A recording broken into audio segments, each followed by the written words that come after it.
வணக்கம். திசைகளின் 10 மணி செய்திகள். நீண்ட கால பிரதமராக அன்வார் விளங்குவார், லிம் கெட் சியாங் கூறுகிறார். மலேசிய வரலாற்றில் நீண்ட காலம் பதவி வகித்த பிரதமர்களில் ஒருவராக டத்தோஸ்ரீ அன்வார் இப்ராஹிம் விளங்குவார் என்று மூத்த அரசியல்வாதி லிம் கெட் சியாங் ஆருடம் கூறியுள்ளார்.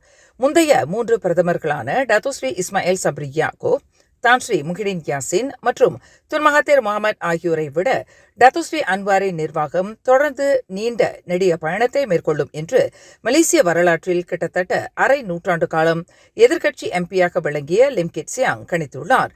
கடந்த 6 ஆண்டு காலகட்டத்தில் 5 பிரதமர்களை மலேசியா கண்டுள்ளது. அந்த 5 பிரதமர்களில் 3 ஒப்பிடுகையில் நீண்ட காலம் சேவையாற்றிய பெருமையை அன்வார் பெறுகிறார். அது மட்டுமின்றி மலேசிய வரலாற்றில் நீண்ட காலம் சேவையாற்றக்கூடிய பெருமையையும் அன்வார் இனி பெறுவார் என்று DAPயின் முன்னாள் பொதுச் செயலாளருமான லிம் கெட் சியாங் குறிப்பிட்டார். நேற்று ஜோஹோர் பத்துபாஹாட்டில் சீன சமூகத்தின் ஏற்பாட்டில் நடைபெற்ற நிகழ்ச்சியில் லிம் கெட் சியாங் மேற்கண்டவாறு கூறினார். லிம் கெட் சியாங் உரையின் நகல் இன்று ஊடகங்களுக்கு வெளியிடப்பட்டுள்ளது. எனினும் நாட்டின் 10வது பிரதமர் என்ற முறையில் அன்வார் மேற்கொண்டுள்ள இந்த அரசியல் பயணத்தில் அவருக்கு மிகப்பெரிய சவால்களும் சோதனைகளும் காத்திருக்கின்றன என்பதையும் லிம் கெட் சியாங் நினைவுறுத்தினார். இயற்கை சீற்றத்திற்கு இலக்காகியுள்ள நேபாளத்தில் வெள்ளப்பகுதியிலிருந்து மலேசியர்கள் மீட்கப்பட்டு பாதுகாப்பான இடத்தில் தங்கியிருப்பதற்கான ஏற்பாடுகள் செய்யப்பட்டுள்ளதாக விஸ்மா புத்ரா அறிவித்துள்ளது. மலேசியர்கள் நேபாளத்திற்கு பயணம் மேற்கொள்வதை தற்காலிகமாக ஒத்திவைக்குமாறு அறிவுறுத்தப்பட்டுள்ளது. ஏற்கனவே சென்றவர்கள் தலைநகர் காட்மாண்டுவில் அவர்களின் பாதுகாப்பு உறுதி செய்யப்பட்டுள்ளதாக இன்று வெளியிட்டுள்ள ஓர் அறிக்கையில் விஸ்மா புத்ரா தெரிவித்துள்ளது. போலி மருத்துவ விடுப்பு சான்றிதழுடன் ஆசிரியர்களை தொடர்புபடுத்தி பேசியதற்கு தேசிய ஆசிரியர் பணியாளர் சங்கமான NUTP தனது கண்டனத்தை பதிவு செய்துள்ளது. போதிய வலுவான ஆதாரங்கள் இல்லாமல் பொறுப்பற்ற முறையில் இப்படி ஒரு அறிக்கையை வெளியிட வேண்டாம் என்று NUTP கேட்டுக்கொண்டுள்ளது. போலி மருத்துவ விடுப்பு சான்றிதழுடன் ஆசிரியர்களை தொடர்புபடுத்தி பேசுவதை ஒருபோதும் அனுமதிக்க முடியாது. காரணம், இது நாடு முழுவதும் சேவையில் இருந்து வரும் 4,50,000 ஆசிரியர்களின் தொழில் தர்மத்தை கேள்வி எழுப்புவதற்கு ஒப்பாகும் என்று NUTPயின் பொதுச் செயலாளர் ஃபவுசி சிங்கான் தெரிவித்தார். ஆசிரியர்களுக்கு மருத்துவ விடுப்பு சான்றிதழ் வழங்கப்படுகிறது என்றால் சுகவீனப்பட்ட ஆசிரியர்கள் பணிக்கு திரும்ப முடியாத நிலையில் குறிப்பிட்ட காலத்திற்கு வழங்கப்படுகிறது என்பதே இதன் பொருளாகும் என்று ஃபவுசி சிங்கான் விளக்கினார். PKR கட்சியின் நிபந்தனையை மீறி கட்சி விட்டு கட்சி தாவியதற்காக அக்கட்சிக்கு 1 கோடி வெள்ளி இழப்பீட்டை வழங்க வேண்டும் என்று தமக்கு எதிராக பிறப்பிக்கப்பட்டுள்ள தீர்ப்பில் அக்கட்சியின் முன்னாள் உதவித் தலைவர் டத்தோ ஜுரைடா கமருடன் செய்து கொண்ட மேல்முறையீட்டில் அப்பீல் நீதிமன்றம் வரும் டிசம்பர் 11ஆம் தேதி தீர்ப்பளிக்கவிருக்கிறது. முன்னாள் அம்பாங் எம்பியும் முன்னாள் அமைச்சருமான ஜுரைடாவிற்கு PKR கட்சி விதித்த நிபந்தனை செல்லத்தக்கது என்றும் அக்கட்சிக்கு அவர் 1 கோடி வெள்ளி இழப்பீடு மற்றும் 50,000 வெள்ளி வழக்கு செலவு தொகை ஆகியவற்றை வழங்க வேண்டும் என்றும் கடந்த ஆண்டு ஜூன் மாதம் 23ஆம் தேதி கோலாலம்பூர் உயர் நீதிமன்ற நீதிபதி டத்தோ அக்தார் தாகிர் தீர்ப்பு அளித்திருந்தார்.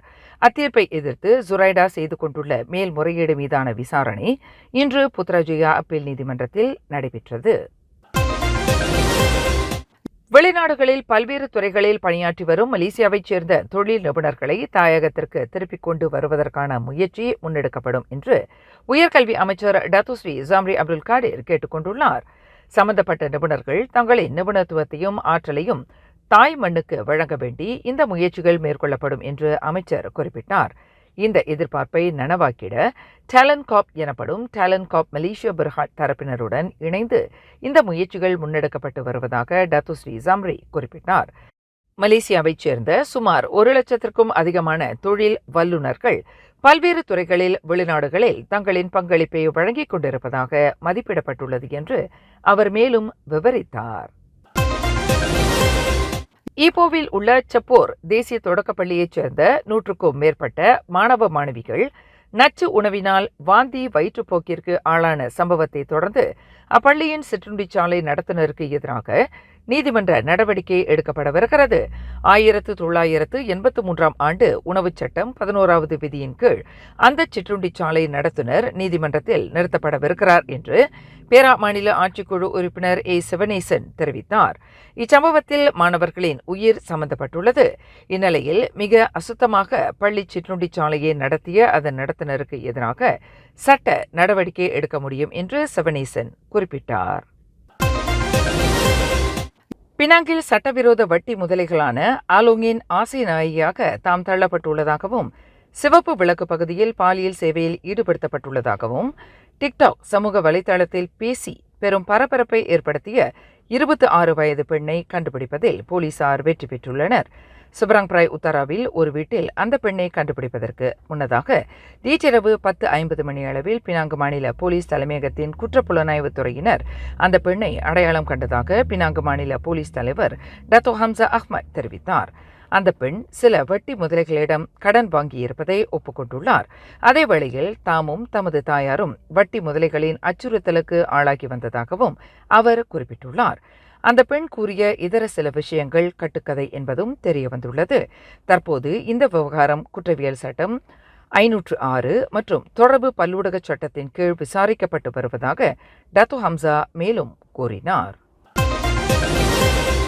11 ஆண்டுகளுக்கு முன்பு சபா லஹாடத்துவில் அத்துமீறி நுழைந்து ஊடுருவிய பயங்கரவாத நடவடிக்கையில் ஈடுபட்ட குற்றத்திற்காக மரண தண்டனை உறுதி செய்யப்பட்ட 7 பிலிப்பீன்ஸ் பிரஜைகளின் மேல்முறையீட்டை கூட்டரசு நீதிமன்றம் செவிமடுக்கவிருக்கிறது. மாமன்னருக்கு எதிராக போர் தொடுத்த குற்றத்திற்காக இந்த 7 பேருக்கு மரண தண்டனை விதிக்கப்பட்டது. தங்களுக்கு எதிரான தண்டனையை மறு ஆய்வு செய்ய கோரும் அந்த 7 பிலிப்பீன்ஸ் பிரஜைகளின் மேல்முறையீட்டை புத்ராஜயாவில் உள்ள கூட்டரசு நீதிமன்றம் நாளை புதன்கிழமை காலை 9 மணிக்கு விசாரணை செய்யவிருக்கிறது. அந்த 7 பேருக்கும் மரண தண்டனையை ரத்து செய்து அவர்களுக்கு கூடியபட்சம் 40 ஆண்டு சிறை மற்றும் பெரும்படி தண்டனை விதிப்பதற்கு கூட்டரசு நீதிமன்ற நீதிபதிகளுக்கு நடப்புச் சட்டம் அதிகாரம் வழங்குகிறது என்பது குறிப்பிடத்தக்கது. நாட்டில் ஆக்ககரமான, பயனுள்ள, நியாயமான மற்றும் சமமான வரி விதிப்பு செயல்முறையை உறுதி செய்வதற்கு இணைய தொடர்புகள் மூலம் வரி செலுத்துவோரின் உரிமைகளும் பாதுகாக்கப்படுவதை உள்நாட்டு வருமான வாரியம் எப்போதும் உறுதி செய்யும் என்று உத்தரவாதம் அளிக்கப்பட்டுள்ளது.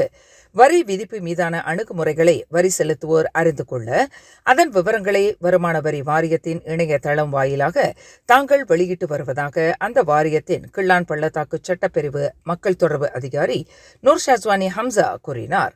வரி செலுத்துவோர் தங்கள் சமீபத்திய முகவரியை வருமான வரி வாரியத்தின் மைடாக்ஸ் அகப்பக்கத்தில் உள்ள அப்டேட் வாயிலாக அல்லது எழுத்துப்பூர்வமாக தெரிவிக்க வேண்டும் என கோருகிறோம் என்று அவர் கூறினார். வெளிநாட்டு பயணத்தை தீர்மானிப்பதற்கு முன் பொதுமக்கள் தங்களின் சமீபத்திய வரி நிலை மற்றும் பயண கட்டுப்பாடு தொடர்பான நிலவரங்களை முன்கூட்டியே மைடாக்ஸ் செயலி மூலம் சரிபார்த்து கொள்ளலாம் என அவர் ஆலோசனை கூறினார். கடந்த செப்டம்பர் 16ஆம் தேதி ஸ்லாங்கோர் பண்டாஸ்ரீ டமன்சராவில் உள்ள ஓர் ஆடம்பர அடுக்குமாடி வீட்டில் வடிவமைப்பாளர் ஒருவரை கொலை செய்ததாக கூறப்படும் வேலையற்ற நபர் ஒருவர் நாளை புதன்கிழமை பட்டாலிஞ்சோயா மேஜிஸ்ட்ரேட் நீதிமன்றத்தில் குற்றம் சாட்டப்படவிருக்கிறார். கூடியபட்சம் 40 ஆண்டு சிறை மற்றும் பெரும்படி தண்டனை விதிக்க வகை செய்யும் குற்றவியல் சட்டம் 302 பிரிவின் கீழ் 50 வயதுடைய அந்த சந்தேக பேர் வழி நீதிமன்றத்தில் நிறுத்தப்படவிருக்கிறார் என்று பட்டாலிஞ்சோயா மாவட்ட போலீஸ் தலைவர் ஏசிபி ஷாருல் நிசாம் ஜாஃபர் தெரிவித்துள்ளார். வீட்டின் பொருட்கள் சிதறிக் கிடந்த நிலையில் 36 வயதுடைய அந்த வடிவமைப்பாளர் உடலில் இரத்த காயங்களுடன் இறந்து கிடந்ததை தொடர்ந்து சம்பந்தப்பட்ட நபர் பிடிபட்டதாக ஏசிபி ஷாருல் நிசாம் குறிப்பிட்டார். அரசாங்க ஊழியர்களில் கிட்டத்தட்ட 40,000க்கும் மேற்பட்டவர்கள் உடல் ரீதியாக சுகாதார பிரச்சினையை எதிர்நோக்கியுள்ளனர் என்று பொதுச்சேவை தலைமை இயக்குநர் தன்ஸ்ரீவான் அஹ்மத் டஹ்லான் அப்துல் அசீஸ் தெரிவித்தார். கடந்த மே மாதம் 1 தேதி உருவாக்கப்பட்டுள்ள பொதுச்சேவை ஊழியர்களின் சுகாதார நிலையை கண்டறியும் மைஸ்ஐடி மூலமாக இந்த தரவுகள் கண்டறியப்பட்டுள்ளதாக அவர் குறிப்பிட்டார். இதன் தொடர்பில் அபாயகர நோய்களிலிருந்து பொதுச்சேவை ஊழியர்கள் முன்கூட்டியே விடுபடுவதற்கும் தடுப்பதற்கும் விழிப்புணர்வு பிரச்சாரங்கள் தீவிரப்படுத்தப்பட்டு வருவதாக அவர் தெரிவித்தார்.